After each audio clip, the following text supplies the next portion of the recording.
Apa arti Cinta Quran Center bagi Ustadz Syafaat Nuryadi? Untuk makan aja ya Kang Rizky. Untuk makan seminggu itu mesti siap 50 juta. Itu untuk makan doang. Seminggu? Makan doang? Makan doang. Belum air. Ya, belum listrik, belum air. Oh langsung bilang gitu ya? Mau nggak bantu gitu kan? Saya pikir-pikir dulu ya kan. Saya kan nggak berani. Ya kan nggak ada pengalaman. Iya betul. Saya kuliah jurusan teknik kimia. Apa hubungannya sama pembangunan? Oh dulu teknik kimia? Iya kan nggak nyambung. Gitu.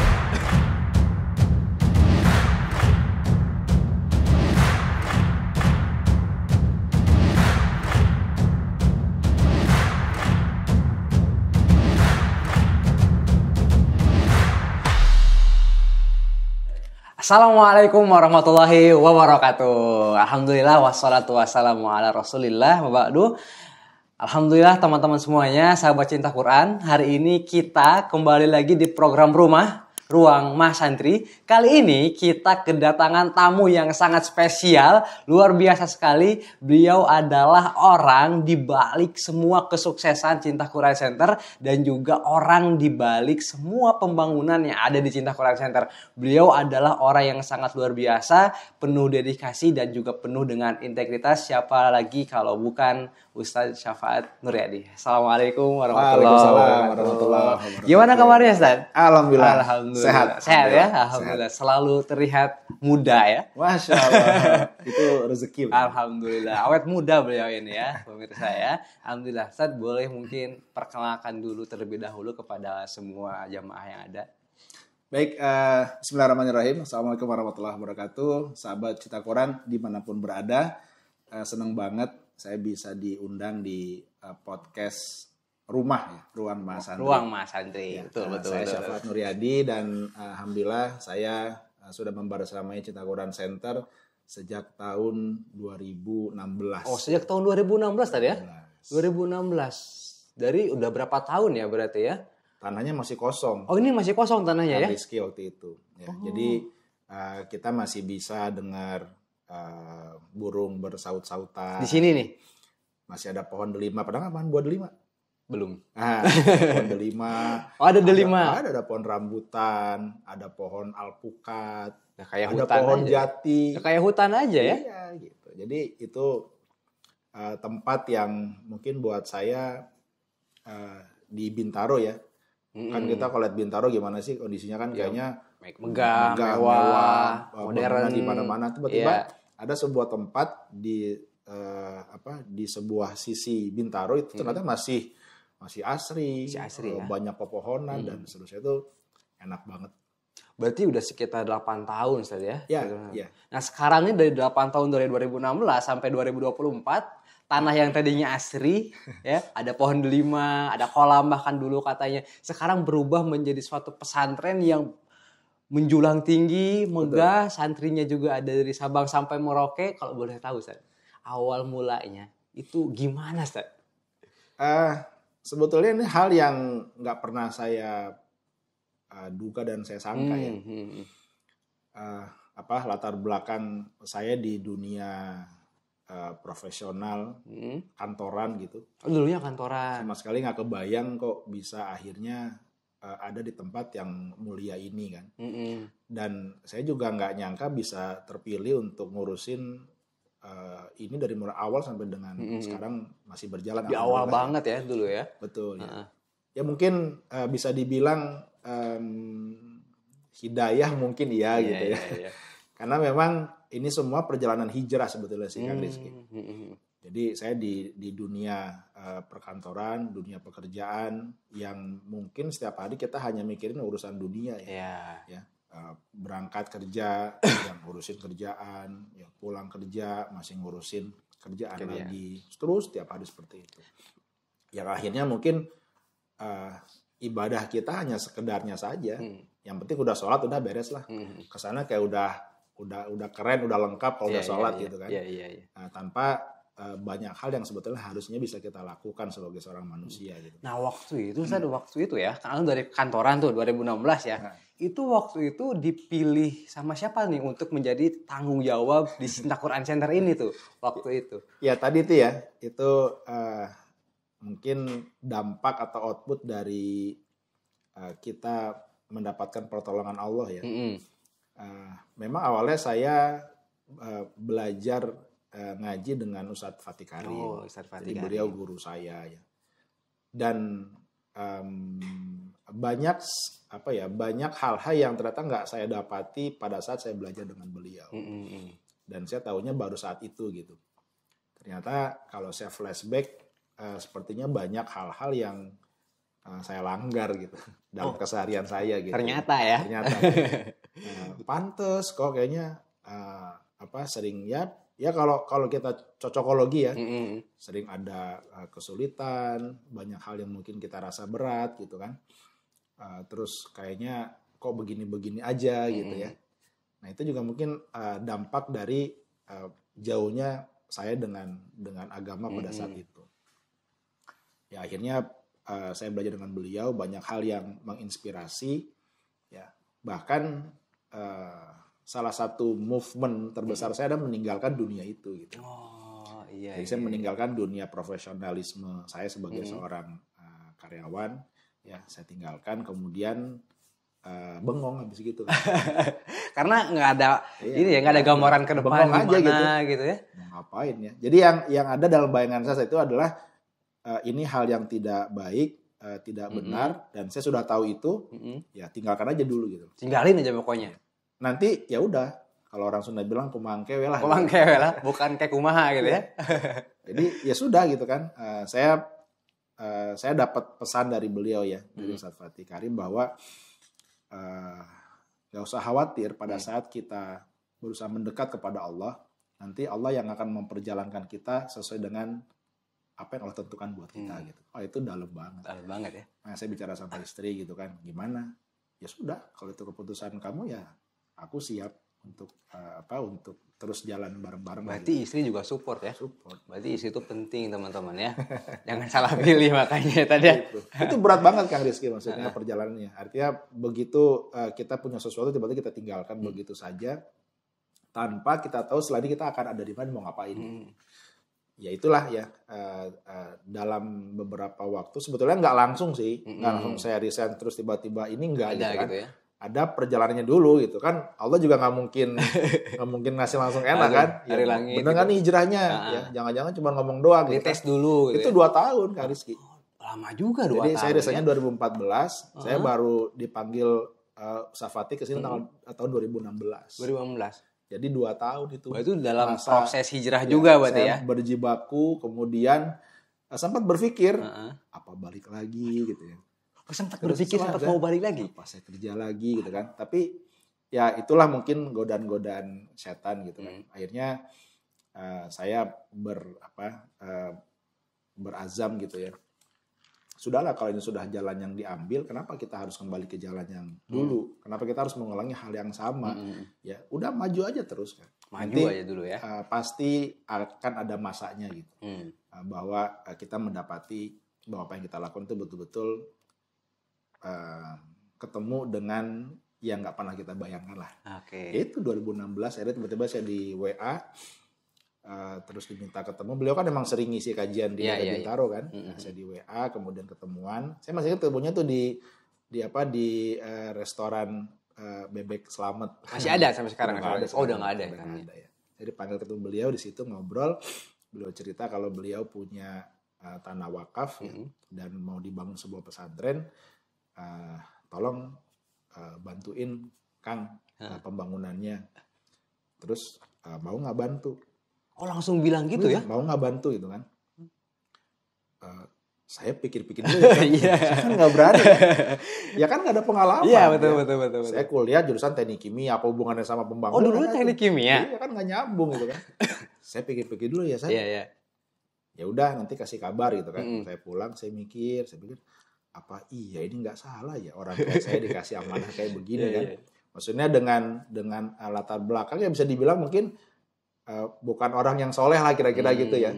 Apa iya ini nggak salah suruh ngurusin ngebangun sebuah pesantren dan beliau sudah menggambarkan visi kedepannya seperti itu kan. Saya bilang proyek besar ini ya. Ini apa nggak salah gitu kan. Terus ya sudah ya akhirnya saya diskusi dengan istri gimana. Ya mungkin ini yang ditunggu-tunggu gitu. Artinya masa 2 tahun itu berjibaku dengan segala kondisi yang ada, mungkin ya ini jawabannya kan pertolongannya gitu. Itu mungkin di ya. situ, gitu. Di situ ya. Makanya besoknya langsung saya kontak, Sat, bismillah, saya siap. Ya udah langsung beliau ajak ke sini, ke tempat ini gitu kan. Saya juga nggak yakin sih, bener Sat, ada tanah sampai hampir 5.000 meter di Bintaro, ada. Di ujung sana, bentar saya ajak deh. Berarti sebelumnya belum pernah ke sini Pak ya? Dan nggak tahu juga daerah ini. Gitu. Oh nggak tahu juga. Ya, begitu datang, begitu masuk, ya Allah, itu masih tanah kosong. Tanah kosong. Banyak pohon-pohon. Ada rumah joglo ya, rumah. Nah kan itu tadi waktu itu antum 2014 sampai 2016 tuh proses hijrah dan juga struggle banget ya di situ. Betul. Ya. Tiba-tiba yang tadinya background antum tuh sebagai orang profesional di bidang yang lain disuruh tanggung jawab untuk bangun pesantren nih. Itu perasaan antum gimana tuh waktu itu? Ya itu ya, saya ngerasa apa iya gitu loh. Apa saya cocok buat ngurusin itu gitu kan. Terus ya mungkin ya karena memang ini sudah jalannya, ya saya berhusnuzon ya. Oh, berarti mungkin ini jawaban atas apa yang saya coba ikhtiarkan gitu. Kemudian juga saya berpikir jauh ke depannya ya. Oh bisa jadi ini mungkin tempat untuk mencuci dosa-dosa saya gitu. Yang lama yang udah nggak tahu numpuk sebanyak apa gitu kan. Mungkin bisa jadi ini tempatnya gitu. Makanya karena saya punya dorongan itu ya bismillah saya ambil, saya beresin. Bahkan saya datang ke sini cuma memang ketemu tempat ini doang gitu. Terus harus gimana pun nggak tahu juga. Gimana Sat? Ya udah. Ya gimana antum aja lah. Diserahin semuanya ke antum. Gimana antum aja lah. Pokoknya ya saya yakin antum pasti bisa gitu dong bilangnya beliau. Saya yakin antum pasti bisa, udah gitu doang. Ya udah saya cari tahu gimana. Maksudnya ini kan masih wakaf tapi kan belum ada surat wakafnya. Suratnya belum ada bahkan. Wakaf, terus saya tanya-tanya, ngurus surat wakaf di KUA, saya ke KUA. Antum juga yang ngurus. Gara-gara ke KUA, lalu mana ke KUA? Kok belum beli ke KUA, mau kawin lagi? Ya Allah, ini ngurus tanah wakaf. Yang ngurus suratnya, gitulah perjalanan mulai ya kita ke ya harus berhubungan dengan RT, RW, kelurahan, ke KUA, ke warga-warga sekitar gitu. Sampai akhirnya alhamdulillah 2017 kita mulai pembangunan. Mulai pembangunan ya pertama kali. Jadi peletakan batu pertama itu di 2017. Alhamdulillah. Nah, tadi untuk perjalanan tadi ya, pembangunan ini kan nggak mudah kan, apalagi kan tadi ya diserahin sepenuhnya ke antum gitu. Yang backgroundnya juga tadi dibilang minim gitu tadi ya. Nah itu gimana caranya supaya bisa antum itu bisa ngebangun cinta Quran Center ini sampai sekarang 2024 itu sudah luar biasa megah, mewah dan tadi ada di tengah-tengah kota Bintaro. Ini gimana nih Cad? Ya itu ya, saya mengambil hikmahnya semua kembali kepada niat ya. Betul. Dan juga kita punya tujuan apa sih ke depannya. Artinya niat dengan tujuan tuh harus relate tuh. Biasanya niatnya apa terus tujuannya kemana gitu. Niat dan tujuan tuh harus relate ya. Karena niatnya memang ini adalah untuk kebaikan ya. Ini kita niatkan betul-betul untuk ibadah kepada Allah. Dan tujuannya adalah untuk bisa memuliakan ayat-ayatnya Allah gitu. Memuliakan Al-Qur'an, menyampaikan Al-Qur'an sampai ke pelosok, ke penjuru dunia bahkan gitu. Ya, lewat wasilah tempat ini kan. Maka saya betul-betul merasakan tuh kayak magnet gitu loh kan. Gimana? Saya kayak magnet, itu pada datang aja gitu, datang. Ya, saya lagi di sini kan lagi main lah di sini gitu ya. Terus tiba-tiba ada datang, saya masih ingat ibu, tapi nggak saya sebut namanya gitu. Ibu X lah gitu kan. Itu buat saya amaze ya buat saya saat itu ya. Tiba-tiba dia datang ke sini. Cuman pernah dengar kabar lah gitu kan. Dengar kabar kalau Ustadz Fatih mau bangun pesantren katanya gitu. Terus dia cari-cari info, dapatlah alamat ini. Pas saya lagi di sini gitu kan. Terus dia ngelihat saya jalan-jalan nih ke belakang, ke tanah depan gitu. Itu begitu pulang dia kasih saya amplop, tebel amplopnya. Ya, Mas titip ya gitu. Ini buat di sini. Karena mungkin saya setelah ini juga mau pergi, nggak ada di sini lagi gitu kan. entah ada tugas yang lain. Oh iya Bu, terima kasih. Dia pulang, saya buka kaget. Itu uang. Saat itu sih saya kaget ya, karena saya belum pernah ngeliat uang sebanyak itu kan. Dan itu langsung di tempat ya. Langsung selesai, ya tahu ngasih sudah pulang. Gitu. Itu cash 30 juta nilainya. 30 juta ya? Saat itu kan. Saat itu. Buat saya sih besar karena saya ya nggak pernah membayangkan gimana cari uangnya gitu kan. Betul. Tiba-tiba ada yang datang. Nggak tahu siapa juga. Nggak tahu siapa. Ya, terus nanya-nanya, orangnya humble gitu kan, enak banget gitu. Ngobrol segala macam dia kasih. Nah setelah itu ternyata ya orang-orang banyak yang datang. Ya kemudian juga datang tim arsitek ke kita yang menawarkan diri. Oh, arsitek kan menawarkan diri juga ya? Jadi nggak nyari. Diri. Makanya itulah pertolongan Allah ya. Makanya saya bilang kan saya kayak magnet. Iya, kayak magnet betul. Jadi orang datang ya yang mau donasi datang. Nah, kemudian bahkan yang mau nyekolahin pun juga datang. Ada namanya gitu. Katanya ada pesantrennya. Ini anak saya mau sekolah, belum jadi, Pak. Ini tadi masih kosong. Ya. Maksudnya sampai kayak begitu arsitek datang, ada yang bisa bantu, macam-macam lah yang punya keahlian pengen bantu gitu ya. Ya alhamdulillah akhirnya ini bisa berjalan ya. Bahkan ya saya mau mulai bangun juga bingung gitu. Ini mau mulai bangun gimana cara bangunnya gitu. Dari mana dulu? Dari mana gitu dulu kan? awalnya gitu. Arsiteknya sih ada. Gambarnya sih ada. Ini mulainya gimana gitu kan. Terus itulah tiba-tiba datang seseorang yang saya dikenalkan ya oleh arsitek, dikenalkan kepada beliau. Terus saya bilang boleh deh coba diundang aja ke sini, barangkali beliau mau ya. Terus diundang. Saya kaget udah sepuh. Ya. Usianya udah 70 tahun lah. Tapi beliau memang pengalaman di pembangunan udah banyak lah di banyak tempat. Namanya Pak Slamet ya. Dan beliau sudah wafat. Oh sekarang udah wafat ya. Mudah-mudahan Allah memberkahi dan menjadikan ini sebagai amal jariah buat beliau ya. Amin. Beliau datang nggak panjang lebar gitu. Pak, saya di sini aja ya katanya begitu. Belum kenal kan tiba-tiba gitu aja. Datang, Pak, saya di sini aja ya katanya. Sebentar Pak. Ngapain?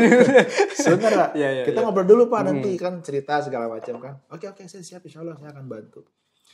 Terus kita belum bicara masalah akadnya nih Pak. Ya kan nanti gimana bayarnya, betul. Gajinya segala macam. Kita bicarakan udah bilang, Pak saya di sini aja. Gitu. Terus saya bicarakan, udah pokoknya Mas saya ikut aja katanya. Ya Allah. Sebegitu mudahnya gitu ya. Akhirnya orang untuk membantu segitu mudahnya. Gitu. Berarti betul-betul kayak magnet banget tadi ya. Betul. Luar biasa ya. Dan beliau wafat pada saat COVID ya, 2020. Dan alhamdulillah sebelum wafat sudah sempat pergi umroh. Masya Allah. Dan pergi umrohnya itu juga uang yang beliau simpan selama beliau kerja di sini. Berarti wafatnya itu dalam proses pembangunan ini ya? Jadi beliau wafat, kita pertama membangun masjid. Oh yang pertama dibangun masjid. Karena kami mengikuti contoh Rasulullah pada saat hijrah dari Mekah ke Madinah kan yang beliau bangun dulu kan masjid. Oh iya masjidnya ya. Kan itu sebagai tonggaknya lah, sebagai mercusuarnya lah kan di situ. Nah maka yang kami bangun dulu itu masjid Al-Fatih, baru kemudian kami bangun gedung asrama yang pertama, yang sekarang dipakai untuk Ahwat. Sekarang pakai Ahwat yang pertama. Ya. Nah beliau membangun itu udah hampir finish lah, udah hampir mau selesai, tinggal dia finishing sedikit-sedikit ya. Tiba-tiba ada COVID masuk, ya ternyata saya juga nggak sempet kontak beliau karena kita off kan. Jadi selama COVID kita off sampai 6 bulan dan beliau juga saya minta untuk pulang, udah Pak pulang dulu aja karena di sini kan off, jadi kita tutup karena kan lingkungannya kan lingkungan di padat penduduk kan. Kami juga nggak mau nanti terkesan kita ada kegiatan malah ntar kita menjadi penyebar wabah kan. Sudah akhirnya kami tutup dulu, kita pulangkan semuanya. Dan ternyata dari sana pas pulang beliau mungkin kena dan dirawat, akhirnya ya kedua beliau akhirnya wafat gitu kan pada saat itu. Jadi gedung yang pertama itu sudah hampir selesai ya. Karena kan santri pertama kan 2021 masuknya. Iya. Beliau wafat 2020-an akhir lah kurang lebih gitu. Oh, ternyata ya. Ternyata ketika COVID itu sempat pembangunan sempat mandek atau bukan mandek ya, kita hentikan lah 6 bulan. Betul. Itu gimana Tad? Apakah ada momen-momen apa gitu ketika COVID ini kan pembangunan lagi jalan, tiba-tiba ada COVID tuh kan? Gimana Tad? Ada kisah-kisah menarik nggak tadi kira-kira waktu COVID itu? Ya, yang jelas apa namanya? Karena ini kan kaitan dengan masalah pendanaan ya. Betul. Artinya kan semua pembangunan di sini kan dari dana wakaf. Ya, jadi memang kami saat itu cukup drop tuh ya. Oh, sempat Karena drop juga ya. ya karena donasi dari wakaf itu sempat minim sekali gitu. Karena kondisi kan mungkin orang-orang sedang berusaha bertahan dengan kondisi yang ada gitu ya. Kemudian juga kan apa-apa kan juga mahal dan seterusnya lah. Artinya mereka mungkin saat itu concern adalah kepada menyelamatkan nyawa kan, menyelamatkan keluarga dan seterusnya. Jadi saat itu memang ya cukup drop itu kan kondisinya gitu. Yang sempat sih berpikir ini bangun berikutnya gimana ya. Iya. Ya, karena memang semua yang kita bangun itu berdasarkan dana wakaf. Ya akhirnya ya sempat ya ada keterlambatan lah dari schedule gitu. Nah, harusnya kan kita memang inginnya 2020 itu sudah mulai berjalan. Ya, tapi kalau dulu karena ada COVID, akhirnya 2021 baru kita mulai. Dan memang pada saat COVID itu belum selesai, tapi kan sudah mulai dibuka ya. Ya. Sudah mulai kita baru ada kegiatan, itu emang ngangkatnya agak berat tuh kan. Jadi ngangkatnya agak berat dan bahan semua mahal tuh langsung tuh. Langsung mahal semua ya? Besi mahal, semut mahal gitu. Masker pun mahal waktu itu. Masker. Semua mahal. Gitu kan. Jadi sudah dananya menipis ya. Kemudian pemasukan dari wakaf juga jauh banget berkurang. Kemudian kami sempat punya tukang itu hampir 80 orang kan di sini. Ya, itu juga nanyain terus kan. Iya. Pak, kapan kita kerja lagi? Mungkin Gimana, mereka juga mikirin kan di sana nafkah dari mana karena di stop semua kan. Itu harus jalan terus ya. Kemudian juga kita punya target karena kan juga harus mulai berjalan kegiatan belajar mengajar. Betul. Ya. Nah, kemudian bahan-bahan semua mahal gitu. Karena kan nggak semua tempat bisa mendistribusikan material kan gitu. Itu cukup ya lumayan lah. Lumayan menyita pikiran harus gimana kita kan. Iya. Tapi alhamdulillah nggak lama sih ya. Nggak lama dari situ ya kita mulai pelan-pelan berjalan kembali dan para donatur pun juga sudah mulai mensupport kembali ya alhamdulillah. Memang sempat ada penurunan sedikit tapi ya nggak terlalu lama. Nggak terlalu ya. Alhamdulillah berarti ya. Masih bisa ya. Ya. Kalau dari reaksi warga sekitar ketika pembangunan Cinta Quran Center ini kan pasti ada pro dan kontra dong. Betul. Itu gimana cara menyikapi yang pro dan kontra? Ya saya sih nggak menutup-nutupi ya. Artinya adalah namanya sebuah lingkungan pasti ada gesekan. Pasti ada gitu. betul. Ya, tapi halnya nggak terlalu signifikan sih. Artinya nggak sampai yang mereka demo terus mau nutup tempatnya enggak sih. Ya mungkin merasa terganggu karena ada suara berisik, ya pembangunan ya masuk gitu kan. Kemudian apa namanya? Ya mereka mungkin juga merasa kok kayaknya ini tiba-tiba ada bangunan menjulang tinggi kok. Pemandangannya kaget kan juga gimana, gitu kan. Ya, tapi kita kumpulkan semuanya. Alhamdulillah juga para aparat setempat ya, Pak RT, Pak RW, kepala lingkungan juga sangat support. Jadi kita betul-betul difasilitasi, kita undang semua, kita sosialisasi, kita sampaikan bahwa ini bukan milik kami, ini adalah amanah yang harus kami jalankan dan semua ini untuk umat dan kembali kepada mereka. Bahkan juga kami sampaikan justru dengan adanya pesantren ini nanti ke depan, warga bisa menggunakan hasilnya. Artinya mereka bisa gunakan tempatnya jika memang membutuhkan. Betul. Bahkan mereka juga bisa menggunakan juga santrinya kalau mungkin nanti ada kegiatan, ada acara-acara ya, mungkin ada kajian-kajian kan butuh support bisa. Kita bisa melakukan hubungan timbal balik lah dengan mereka. Ya alhamdulillah akhirnya mereka support dan ya sampai sekarang saya merasakan sih di sini cukup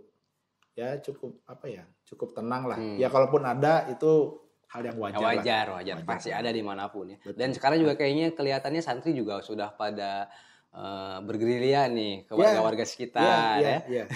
Itu salah satu program yang memang kami create untuk pengabdian kepada masyarakat. Jadi itu bagian dari kurikulum mata kuliah leadership. Ya, yang kita minta para santri untuk terjun ke masyarakat memberikan bimbingan, pembinaan ya supaya betul-betul pesantren ini memang menjadi apa ya? Menjadi tempat yang itu punya manfaat buat sekitar gitu. Jadi belum lulus aja udah bisa memberi manfaat ke warga sekitar ya. Betul. Apalagi kalau udah lulus. Karena kan tagline-nya kan kampusnya para dai. Kampusnya para dai. Nah, dai itu kan berarti dia harus terjun ke masyarakat. Yeah, dia harus berinteraksi dengan masyarakat. Ya, jadi artinya pemanasan sudah kita lakukan selama proses belajar mengajar itu berjalan.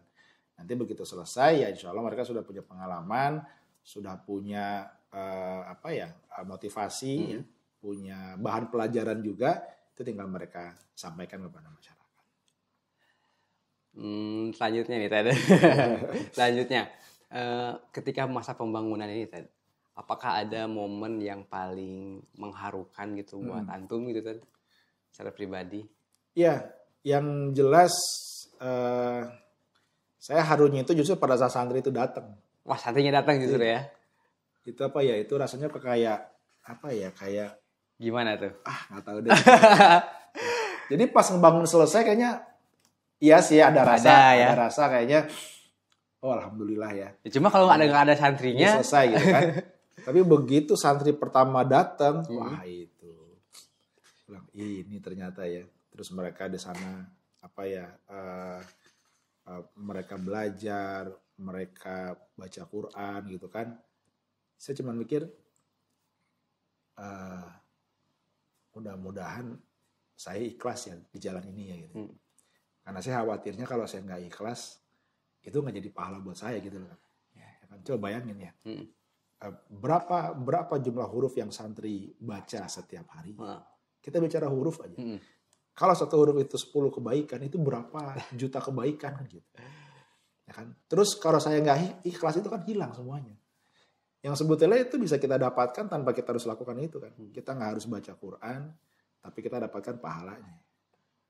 Kita nggak harus belajar, tapi kita dapatkan pahalanya. Jadi itu momen yang memang nggak bisa nggak bisa saya jelaskan ya. Karena itu itu ya. Bahkan sampai sekarang ya setiap kali santri baru datang itu selalu apa? Merasakan hal yang sama gitu. Selalu beda gitu. Jadi setiap kemarin ya sudah wisuda angkatan pertama kan, betul. Masya Allah itu kan. Akhirnya semua yang diperjuangkan ya hasilnya tuh sudah ada gitu kan. Dan saya juga melihat banyak di antara mereka juga yang sudah punya tujuan yang memang mereka siapkan sejak awal gitu. Yang saya kaget tuh ada yang lapor ya, alhamdulillah saat saya dipercaya untuk mengelola masjid ini gitu kan. Wah itu kan ya Allah gitu ya. Ya ada yang memang mau lanjut kuliah lagi ya, alhamdulillah kan. Jadi kabar-kabar seperti itu tuh sangat luar biasa tadi. Iya. Karena kalau sekarang bangunan apa tuh? Bangunan kan dari mulai kosong kita bangun jadi udah selesai kan. Tapi justru kan nilai yang nggak putus kan adanya kan di situ. Pada saat mereka datang, mereka belajar gitu kan. Kemudian mereka selesai, mereka bisa mengaplikasikan apa yang mereka dapatkan itu luar biasa. Dan itu ya, dan saya kembali flashback ke belakang ya.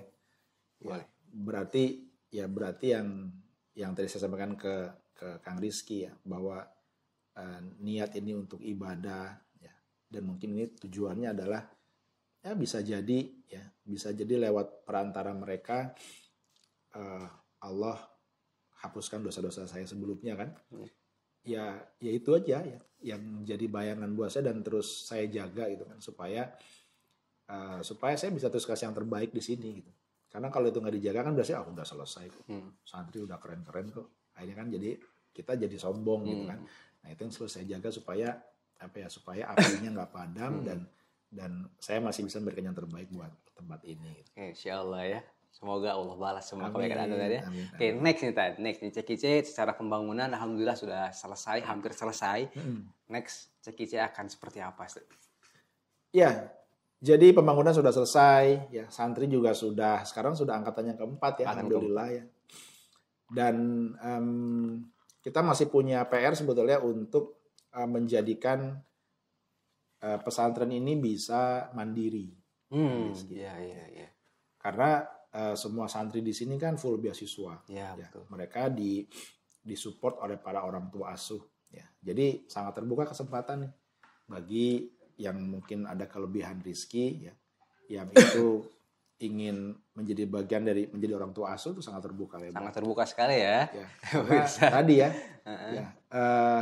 apa yang bisa kita berikan untuk dakwah ini, berikanlah sesuai dengan kemampuan kita.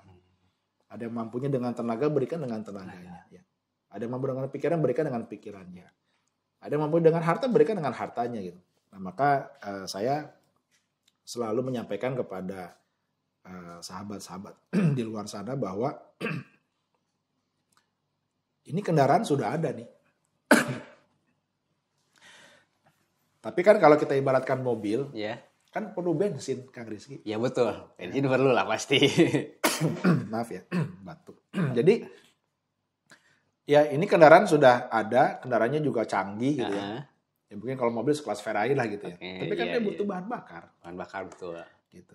Dan ini kan menjadi sebuah integrasi dan kolaborasi yang sangat kuat gitu. Mobilnya bagus, nggak ada bensin, ya nggak akan nyampe. Ya. Meskipun supirnya udah ada. Ya, ada bensin, nggak ada supirnya. Nggak nyampe juga. Nggak nyampe juga. Ya. Jadi semua saling berkolaborasi. Ada bensin, ada supir, ada mesin, nggak ada mesinnya, ya nggak jalan juga. Ya. Ada bensin, ada supir, ada mesin, nggak ada penumpangnya. Ya. Mau nganterin siapa kan? Gitu. Mau ngapain gitu kan? Jadi ini kan sebuah kendaraan gitu kan. Ada bangunannya kendaraannya. Satu kesatuan. Ya kan? Ada penumpangnya para santri. Ya kan? Ada mesinnya para asatid, ya, ustadzat yang mengajar. Gitu kan. Ada bensin ini para donatur. Bensinnya para donatur. Para orang tua asuh. Itu vital banget. Coba sekarang. Ya, kalau pom bensin tutup, pusing nggak kita? Nah, kemana kita? Pusing. Mau jalan kaki, susah, nggak bisa. Betul. Ya, bahkan kita untuk sampai ke, apa nih, misalkan, Kang Desi kan dari Bandung. Ya. Dari sini mau ke Bandung kan harus ada perjalanannya kan? Betul. Nggak tiba-tiba nyampe kan? Iya. Ya kan? Itu kan juga butuh amunisi sampai ke sana kan? Bukan naik bis, mesti beli tiket, dan seterusnya kan gitu. Betul. Naik travel juga kan sama. Ya sama lah, kita punya tujuan surga sama-sama nih. Kalau setiap di antara kita ditanya, mau nggak masuk surga? Pasti mau, jawabnya kan? Semua mau. Tapi kan mesti kita jalani menuju ke sana. Betul. Ini sudah ada kendaraannya. Kendaraannya udah ada. Ya. Dan kalau bensinnya terisi full terus, insya Allah ini akan terus membawa kita mendekati kepada tempat tujuan kita. Makanya para orang tua asuh, para donatur itu, Masya Allah. Mereka menjadi bagian yang keluarga besar kita lah. Jadi semua di sini bisa hidup, bisa berjalan itu karena ya kolaborasi kita semua. Ya. Ada bangunannya, ya ada yang ngurusinnya, ada yang ngajarnya, ada santrinya, ada donaturnya, ada yang support untuk tadi ya bahan bakarnya gitu kan. Nah sekarang kami sedang expand untuk menyiapkan sumber bahan bakar yang baru. Ya, artinya kami tidak menutup peluang para donatur atau orang tua asuh. Oh, udah ada sumber bahan bakar yang baru, berarti kita nggak punya ladang lagi dong nih. Enggak, tenang. Oh, masih terbuka ya? Gak salah. Kesempatannya masih tetap, ada. Ya orang tua asuh, donatur tetap masih punya tempat di sini. Silakan masih terbuka lebar. Tapi kami juga sedang menyiapkan sumber bahan bakar yang baru karena memang yang dibutuhkan itu besar di sini. Untuk makan aja ya Kang Rizky. Untuk makan seminggu itu mesti siap 50 juta. Itu untuk makan doang. Seminggu? Makan doang? Belum air. Ya, belum listrik. Belum air. Ya. Belum gaji karyawan. Ya. Belum maintenance bangunan. Emang bangunan udah dibangun didiemin aja? Kan mesti di-maintain. Betul. Belum maintenance bangunan. Belum upgrading tim. Ya, belum kegiatan-kegiatan mas santri yang lain. Mesti kita fasilitasi. Ya itu besar biayanya. Makanya kita harus punya sumber bahan bakar yang banyak. Salah satunya orang tua asuh sudah ada, donatur ada. Nah sekarang kita sedang mencoba untuk membangun wakaf produktif.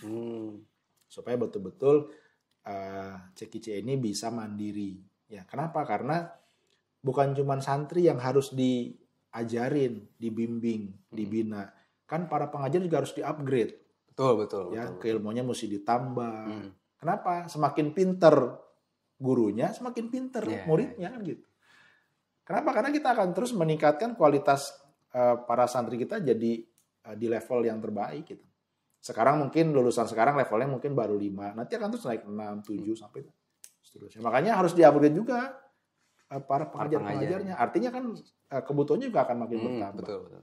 Nah, makanya sekarang kami sedang menyiapkan konsep wakaf produktif untuk bisa nanti keuntungannya itu dikembalikan untuk operasional di Cinta Quran Center. Jadi kesempatan dan peluang masih ada, Ustaz ya. Masih banyak kan. Jadi masih bisa nih buat pemirsa semuanya, sahabat Cinta Quran untuk menjadi bagian daripada Cinta Quran Center yang mau menyumbang bensin atau bahan bakar untuk kendaraan kita tadi sampai ke tujuan masih terbuka. Kalau boleh tahu tadi, kalau misalnya ada yang mau nih dari pemirsa nih, itu gimana caranya, Ustaz? Ya nanti insya Allah bisa kunjungi akun Instagram kami di Cinta Quran Center. Nanti silakan DM aja di sana. Nah, bisa nanti itu insya Allah ya. akan direspon oleh admin kami di sini. Oke, terakhir nih, nggak kerasa nih.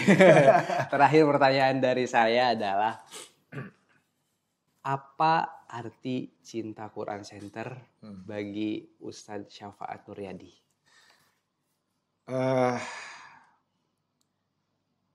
Sebetulnya artinya tidak bisa dibahasakan kalau buat saya. Itu dalam banget sih kalau buat saya. Karena memang saya itu merasakan dari awal dari tempat ini tuh belum apa-apa gitu.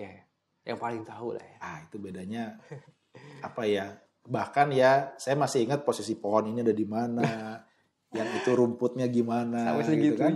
Ya. Ada ada batunya di mana gitu kan. Ada jalan yang agak naik itu di sebelah mana gitu kan. Itu kebayang semua dalam ingatan saya gitu. Ya. Dan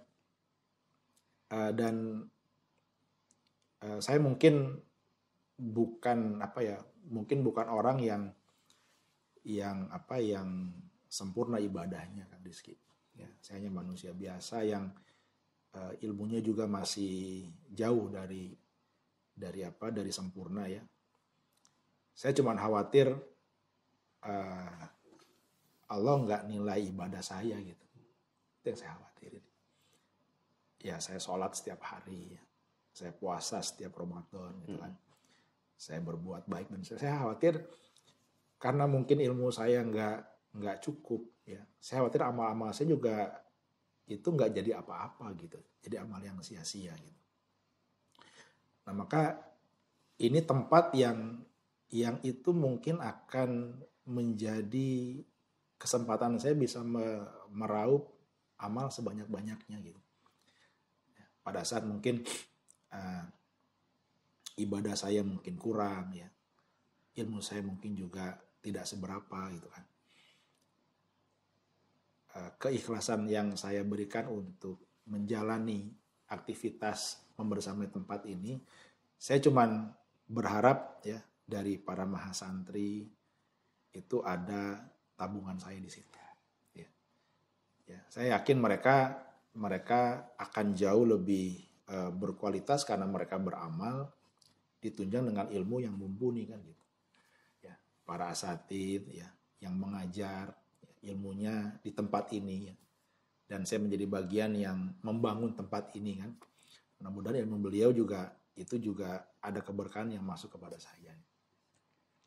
Apa sih yang kita bawa ya untuk pulang nanti kalau bukan amal kan. Dan saya juga bukan orang yang bisa beramal dengan harta yang banyak. Nggak seperti sahabat Abdurrahman bin Auf ya, yang hartanya nggak ada habisnya gitu kan. Ya, beliau bisa memberikan harta sebegitu banyaknya untuk dakwah ya. Saya mau ngasih apa tuh? Gitu kan. Ya kalaupun ada ya paling segitulah gitu kan. Ya justru ya ini tempat yang memang saya harapkan bisa menjadi tempat untuk tabungan saya pulang nanti kan Rizky. Makanya kalau ditanya seberapa besar, saya nggak bisa menghitung gitu. Ya, karena ya guru-guru saya bilang bahwa surga itu mahal. Kalau murah katanya kipas angin. Kan? Surga itu mahal ya. Artinya effort kita juga harus lebih untuk bisa menggapai. Ya mudah-mudahan apa yang mungkin saya dedikasikan untuk tempat ini menjadi investasi buat nanti saya di akhirat. Amin. Dan Masya Allah ya, mudah-mudahan juga sekarang dengan konsep penambahan wakaf yang baru, artinya di sini mungkin secara bangunan kita bisa bilang sudah hampir selesai, hanya tinggal lantai 4 yang sedang kami persiapkan untuk membangun sebuah studio dakwah. Ya. Kami ingin ini menjadi studio dakwah terbaik, yang itu bisa menjadi tempat bagi para mahasantri untuk menghasilkan konten-konten dakwah terbaik.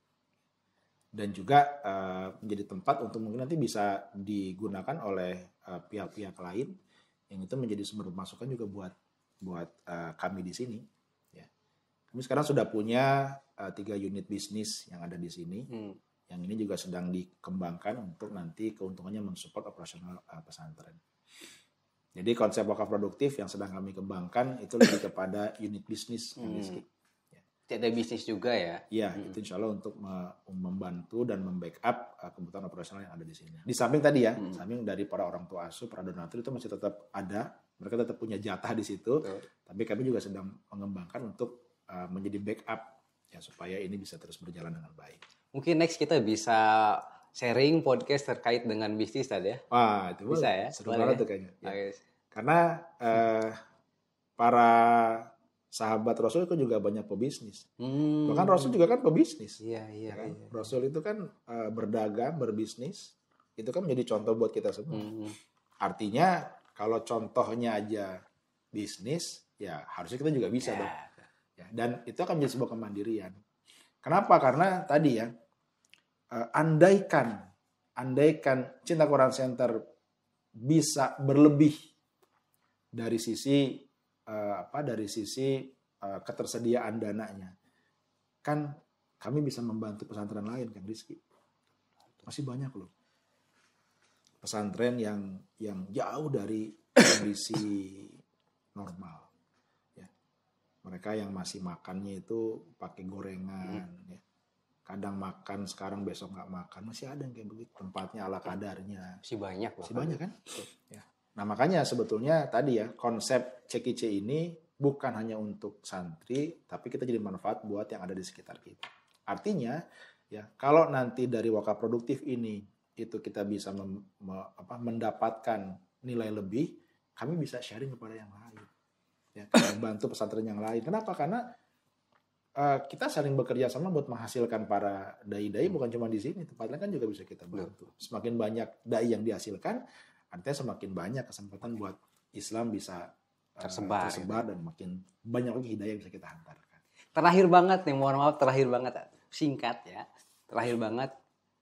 Meskipun mungkin tidak bisa, pertanyaannya agak sedikit antum juga mungkin bisa jawab atau enggak ya, maksudnya satu kata yang menggambarkan atau satu kata tentang Cinta Quran Center. Hebat ya. Alhamdulillah teman-teman semuanya nggak kerasa banget. Nggak kerasa ya, alhamdulillah sudah kita dengar banyak banget cerita dari beliau, orang yang paling tahu tentang Cinta Quran Center, dari mulai bangunannya, dari mulai santri pertama datang dan sekarang sudah ada santri yang angkatan keempat, luar biasa. Semoga apa yang telah beliau dedikasikan untuk Cinta Quran Center dibalas oleh Allah Subhanahu wa taala. Dan next kita ketemu lagi di podcast selanjutnya. Terima kasih Ustaz. Assalamualaikum warahmatullahi wabarakatuh. Waalaikumsalam warahmatullahi wabarakatuh.